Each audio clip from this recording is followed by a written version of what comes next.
Cool. Ready? Yeah, when you are. Okay. 1, 2, 3. You may or may not know about me that I love folly, right? I enjoy those times when man's hubris and lack of taste and, crass nature is given its time in the spotlight. I enjoy just how tasteless mankind can demonstrate itself to be. There was, an example of exactly that this past week with, the fucking old geezer just about not quite going to space to the rest of the world's resounding disinterest. Right. That was the amusing thing about that, is that barely anyone gave a fuck. Yeah. But what I'm going to talk about today is it's another perfect example of that. It's a huge example of just the most awful shit people will create given enough enough money, enough time, and enough total lack of self-awareness, right? And, from a social perspective, I can't believe that culturally, we don't talk about it. We don't talk about this thing. We don't talk about, there's just been a kind of a cultural decision that we don't talk about the fact that in 2010, there was a Spider-Man musical, right? A Broadway event called Spider-Man Turn Off the Dark. And it just became more and more as it imploded and was reborn and was rewritten and got funded and funded and funded. It became different forms of itself, co-written by fucking Bono and The Edge, for fuck's sake. Yeah. Described by 60 Minutes as a comic book rock opera circus. You know what I mean? And coming in that, superhero cinema hadn't quite worked out what it wanted to do with itself at that point either. Yeah, we're one year out from Iron Man at that point, right? Exactly that. We're still in that kind of weird, janky, the formula hadn't quite been written yet for what superhero global success would look like. So we have this fucking curiosity. And all of the signs were there from day fucking one. And that's before it became so big that it could crush bodies and leave broken careers and fucking traumatized audiences in its wake. I mean, the aesthetic of this fucking abortion, and coming as a student of theater, I hate theater for a lot of the part, right? And I studied it for a long time and spent a lot of my time thinking about it. The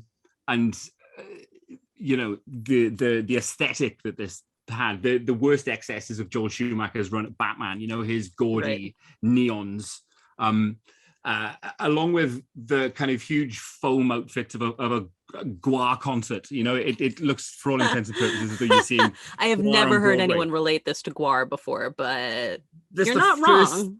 Thing those costumes make me think of is Gwar, and the ridiculous complexity that this show demanded in order to pull off its ridiculously ambitious menu of airborne stunts and aerial fighting and fucking huge Broadway numbers while suspended above the audience, swinging fights, all while encased in gigantic amounts of foam. Fucking, let's forget the fact that it rode roughshod over Spider-Man as a character. Deciding weirdly, thanks to, again, hubris from the creators, that initial drafts of it get wound up in kind of Greek tragedy. And brand new characters being invented and just thrown in and linked to Greek tragedy. I don't know why they would do that. But, the money kept going up and up and up. It's still to this day the most expensive Broadway show ever. Which is incredible because it really is so hard to get something funded on Broadway, and things fail so fast. Like, I have seen things that were phenomenal in previews and whatnot, and then they're gone within a month. This is 75 million is one of the figures I saw. Incredibly, right? Insane. Just to run all of the stupid shit to hang Spider-Man off, the rigging or whatever, was like over $1 million per week. The musical would have, checked this out. This is how, oh my God, how much they overshot. It would have needed to run for over 5 years, selling out every single show to break even, right? And forget breaking even, let's talk breaking bones, right? Yeah. Yep. Oh, God damn. Obviously, it had lots and lots of, getting to the day before opening before getting pulled again because of somebody yeeting themselves off a stage in a preview show. A kind of a demonstration performance. One of the body doubles was seriously injured during a flying stunt, slammed into the stage, broke both his wrists, right? During a preview. Jeez. Both wrists gone, which for an aerial performer, which for an actor, a Broadway performer is that's career limiting, it's career ending. You don't just bounce back from that. Certainly not. That same stunt injured a second performer a month earlier. One of the lead actresses, Natalie Mendoza, got boink, hit in the head by a piece of equipment hanging from a rope during the first ever performance. Concussed and out of the show for 2 weeks. Came back though, fair play, she came back for a while before deciding to maybe seek other opportunities. But the most intense, one of the many Spider-Men of the musical, a guy called Chris Tierney, while performing an aerial stunt, mid-performance, fell 21 feet. This was an absolute motherfucker. Broke vertebra, broke ribs, skull fractures, elbow injuries, and more. They keep going. You know what I mean? The lady who replaced the last girl who walked out, our girl who was hit by falling, debris. She also was injured during a battle scene on stage. She was the fifth consecutive castmate who sustained an injury during the production before it even kind of opened. And then you add in the fact that it was getting shit reviews as well. Yeah. It was getting completely panned. It's not even like I've sacrificed my body for this beautiful piece of art. This towering piece of art, which is going to define careers. No one was interested, and it was just burning money and ruining lives, man. Yeah.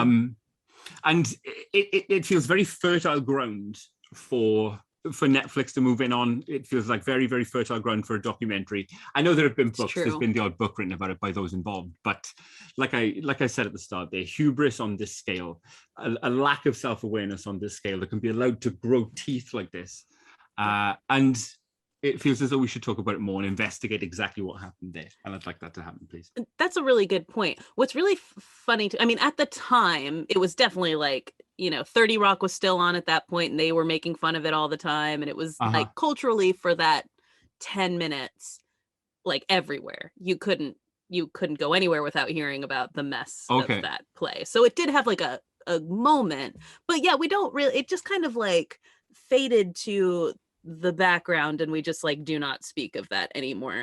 What's funny for me as someone who actually is into theater and loves Broadway and all that kind of stuff, like I follow Patrick Page and Reeve Carney, who are both in that, and they speak really fondly of the experience of it. Oh, like, really? Yeah, like they'll bring it up on their Instagrams. Like, it was like just this great thing. Like Reeve Carney sees it as having like launched his career. He is the lead in Hadestown, which is one of my absolute favorite musicals of all time. Like, and Patrick Page plays Hades in Hadestown.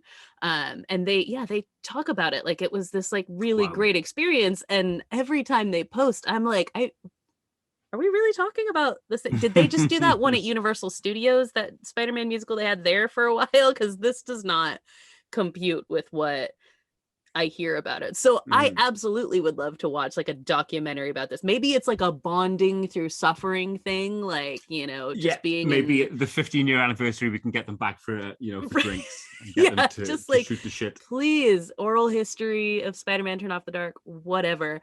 I have never heard a song from this musical, which I think is also funny because, again, I am very into that scene. You would think I would have at least accidentally heard it somewhere. Songs by Bono and The Edge.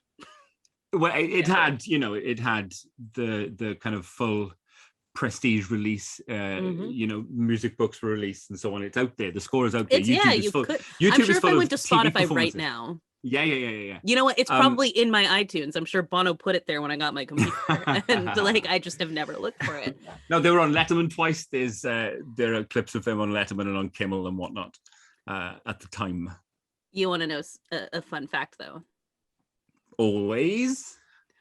I have a program from Spider-Man Turn Off the Dark, actual playbill from Broadway. How does this fall into your possession? My friend Doug, and this is Jerry Oki's friend as well, so Jerry will know who I'm talking about. Also very into musicals. And I had mentioned it, you know, and I think we had like probably a long drunken discussion at the bar about Spider-Man Turn Off the Dark. And he was like, I actually went and saw that on Broadway. And I was like, you actually saw this? And he was like, yeah, I still have the playbill somewhere. And so I think it was my birthday. He came into the bar and he gave me the playbill from that. So I absolutely have it. It's like in a box on the side of the room with all my other playbills. When people for the shows get I asked have that question, kind of, where would you go and what would you do if you had a time machine? You know, people say Woodstock, Hendrix at the Isle of Wight, I'd kill Hitler. No, I would go see Spider-Man Turn Off the Dark. I'd go and catch one of those 6 performances where let the bodies hit the floor, you know. Honestly, it really does feel like a missed opportunity now, where like at the time I was like, why would I waste my money on something like this? And now I'm like, I could have seen this moment happen. And I have some regrets.